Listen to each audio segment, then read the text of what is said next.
That was that was perfect. Sorry for interrupting, but that's why we're here today. Yeah, no, I get you.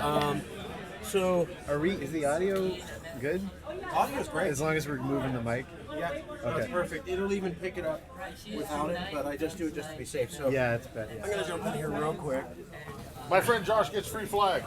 So, as you've seen, we have Hal here, Aaron Gleeson, and we just got done talking to some libertarians. So I want to point out, though, this is the key here. I was an ex-Republican. I was a Republican. I was raised Republican up until 2012, when I thought they're kind of racist. And then I got out in 2012. Never even heard of Trump running by then. Glad I got out earlier. And I said that to Laura Ingraham live on Fox News, and she had nothing to say. Especially when I said, hey, I was willing to stay with you guys for lower taxes and lower regulation, but I'm Latino, you push too far with the whole white supremacy thing. And she was dead silent live on Fox News. That's unfortunate. So what we have is a conservative and a liberal. And what I saw was they were both mostly, not completely, of course, agreeing about the benefit of California. And I was over there, but I heard a lot of these other two random people neither one of you have met, right? Yeah. And I seem to see some areas of overlap between people who wanted an independent California and what the Libertarians. What were the areas of overlap you saw, and then the areas that you saw, Hal? I mean, I think we all really hate government intrusion into our lives, and we want freedom. We want freedom for as many people as possible. So I think California should be free. I think they think California should be free as we can be without without violence, without state coercion of stuff. So that's the main thing I saw. Well, we had the agreement that there's no big structure in government that's going to basically work for the people. Yeah. The structure of a large federal government, especially over time, it's just not going to work, or isn't working, and can't continue to work. Yeah. And this affects everybody. This affects everybody, regardless of where they would fall on the political spectrum, left, right, center. Again, also they agreed that this paradigm is one that we need to get rid of. Just sit next to me on the interview. Sure. How's it going? Okay, I'm sorry. No, stay there. Michael Boldin, please sit in.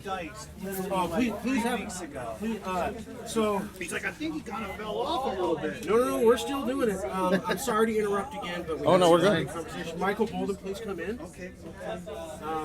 Let me. Of course I remember you. Okay, so You're a good human being. I There's a lot of shitheads in this world, so I remember the nice ones when I meet them. Oh, hi, I'm Hal. Michael, I don't know you, maybe you're one of the good ones. I'm Michael. Very nice to meet you too. okay, so let me. Just to make it totally awkward, I'm going to sit right between the two. Oh, that's lovely.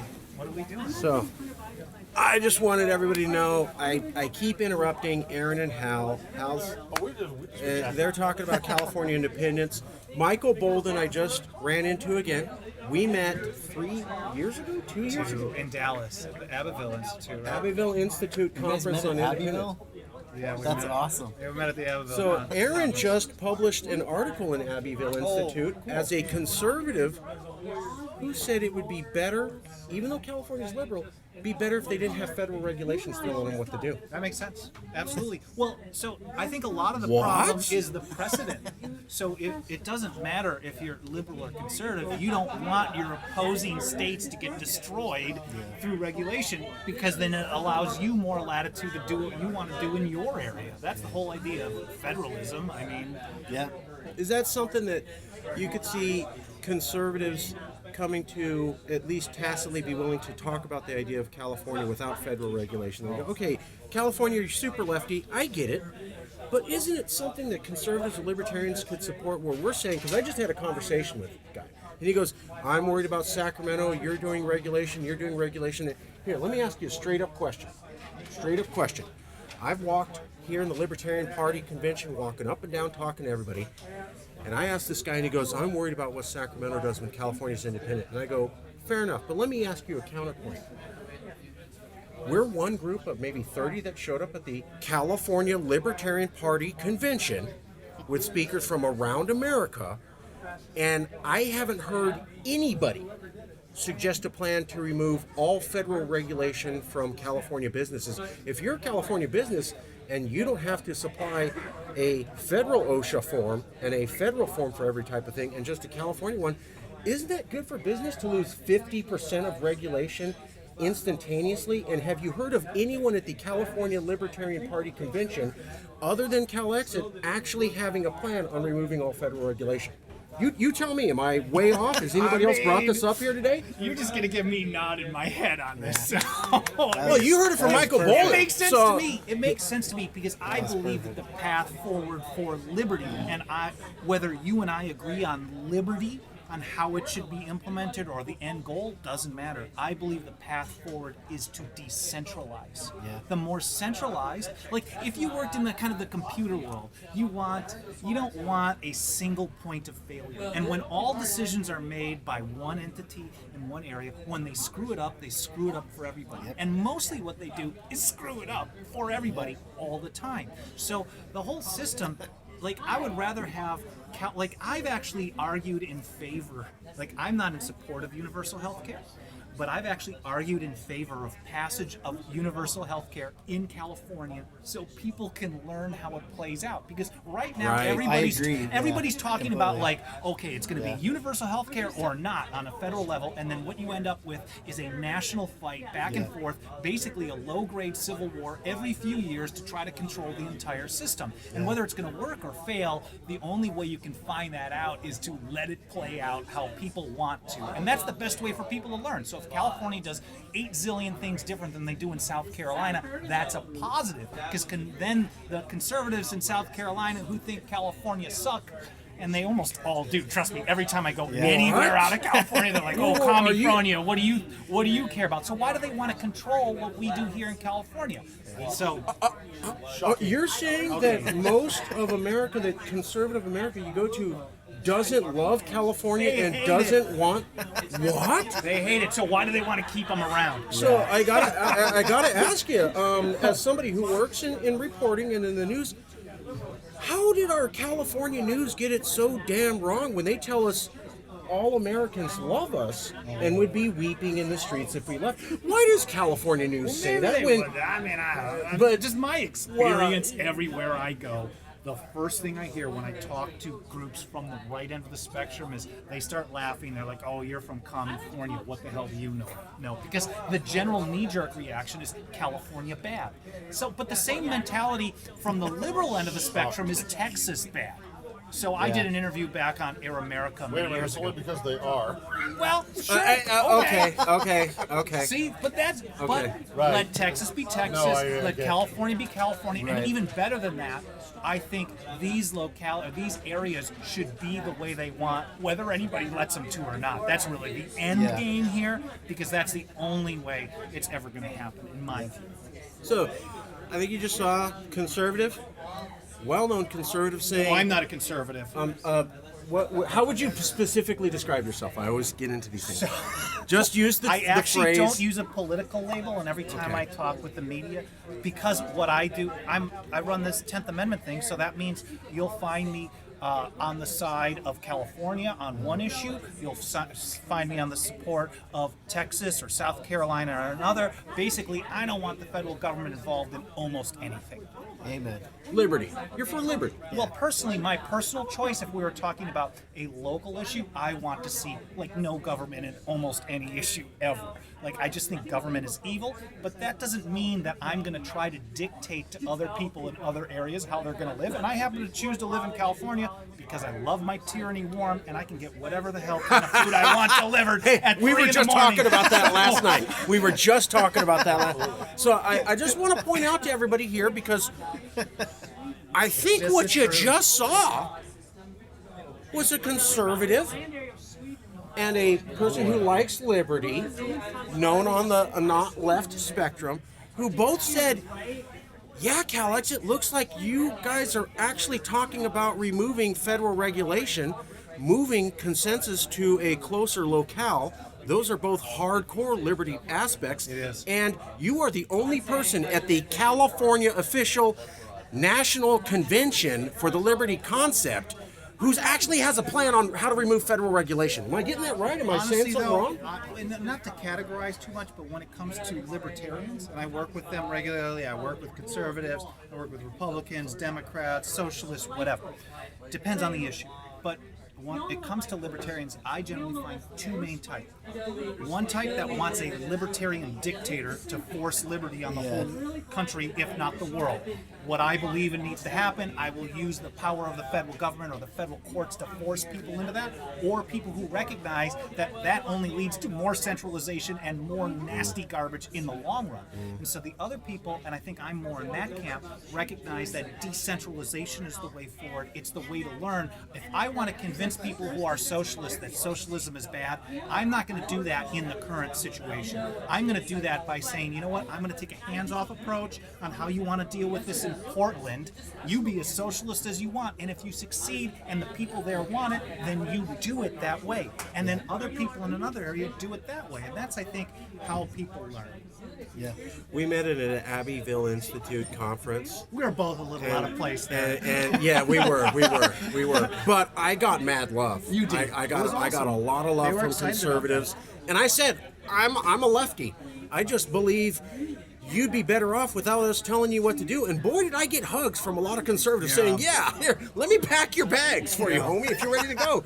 And here's another person who just wrote an article for Abbeville Institute, and we're having a conversation about California independence. Just wanted to point that out. I know you're busy, man. Any last comments? I was just going to go pee. We'll all go together. I don't need to go anymore. No, it is very good to see you, and I really love what you're trying to do. So that's cool. That's awesome. Cool. All right. Wait, what is your name again? Aaron. Michael. Yeah. I'm Al. What was your article at Abbeville about? It was the case. I don't remember what the title was. It was progressive Californians should support secession. Did you submit that to Brian McClanahan then? Yeah. Okay, cool. Brian's a really good guy. That's awesome that you guys Where'd you go? I know. Oh, the place I I'll found. catch you Yeah. later. All right, I'll for catch sure, you later. man. For sure. Okay. Yeah, I was going to suggest that for dinner later. Okay. That was great. Oh, sorry. So you just talked to Michael Boldin, who's a well-known person who's not left, and you're conservative. And I just got a pound at home because I'm an ex-conservative, and everybody told me you got to be a super lefty to join Calex, and I'm like, I'm not. I just have to be pro-California, pro-freedom, right? You just got to be pro-California, pro-freedom to join Calex. Is that what you just said? Yeah. What? Sounds insane. Hal, thoughts? I need a break. That was so intense. Yeah, right. What was that? This is great, man. Well, no, and that's kind of been what we've been going through here all. Yes, and he just confirmed with Aaron. The discussions have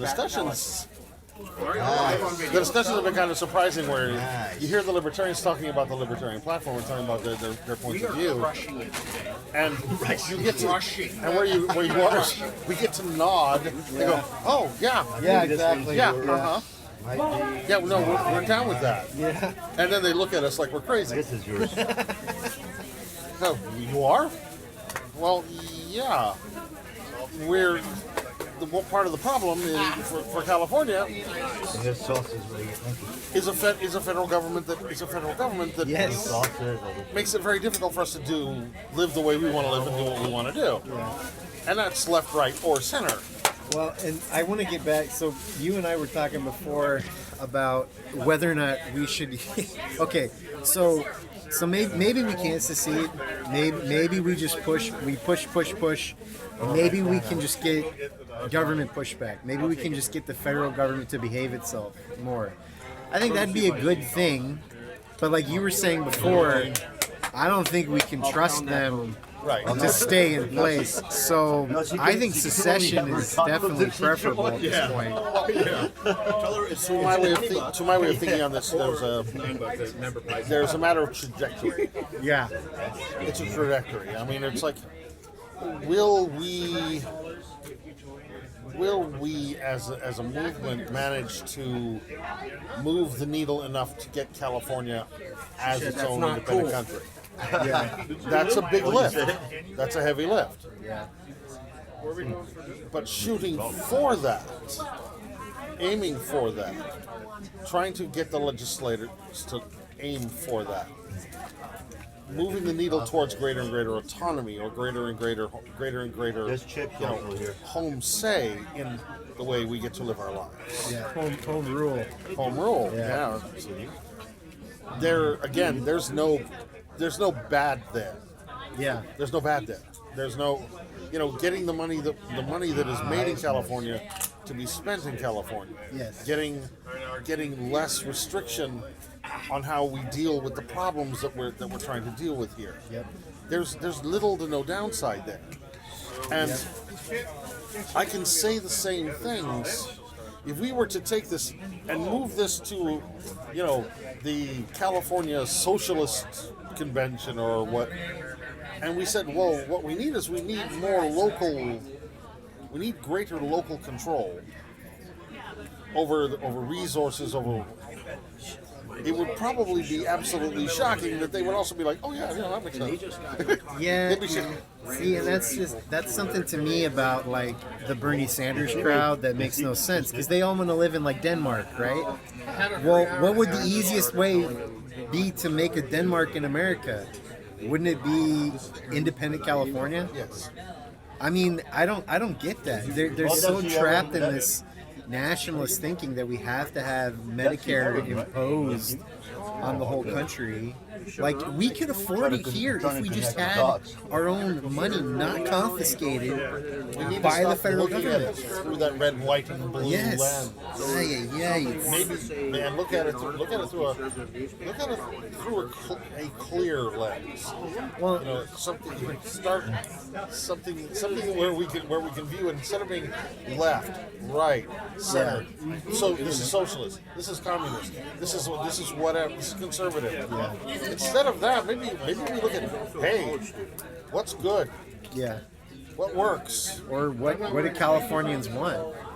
Like, we shouldn't need permission from Florida Shocking. or whatever. Kentucky. Yeah, we should need permission. We're Californians. We should have democracy here. This is the thing. If you're following in the American political tradition, there's nothing un-American about anything that we're saying. If anything, this is more pro-America. The people who don't understand the original vision are the people that are trying to impose upon all these disparate countries one nation under God, instead of, democracy, freedom. I mean, it's insane to me. There's the idea that says that became the motto. That became a motto. One nation under God became a motto when the nation was basically wasn't west of the Mississippi, and B was extremely superstitious. I mean, the guy who actually wrote like the Pledge of Allegiance and that stuff, I think he was actually sort of a soft fascist. yeah, But I mean, Francis Bellamy, I think he called himself a socialist, but I think he was actually more of a soft fascist kind of thinker. I mean, even like Brian McClanahan at the Abbeville Institute, I think he has an article on the Declaration of Independence and how it's so anti-American. yes. Yeah, so I don't know, man. Anyway. No, It's good stuff. I find a lot of that. It would be impossible for us to do what we do without a fairly strong sense of irony. Yeah. Without a fairly strong sense of irony. It's like a nation that wrote "We the people" in order to form a more perfect union We'll be dividing this up into these local districts and areas that will never get along with each other. Well, that's the thing. I mean, the divisions were already there. They came together. Well, like when George negotiated the peace, when King George negotiated, he negotiated with 13 sovereign nations, and I mean, California has a whole history all its own, completely apart from the West Coast, from the Midwest, from. I mean, I just it just baffles me that people have gotten so used to this idea that the whole thing is one sort of grouping. Like we're very disparate. We're very different. We have our own food. We have our own music. We have our own. Yeah, culturally very. We've got our own everything. Are you the parent that I emailed about? Yes. You wanted some swag? Yeah. I'm glad you got one. Yeah, this is awesome. Yeah. Oh, good.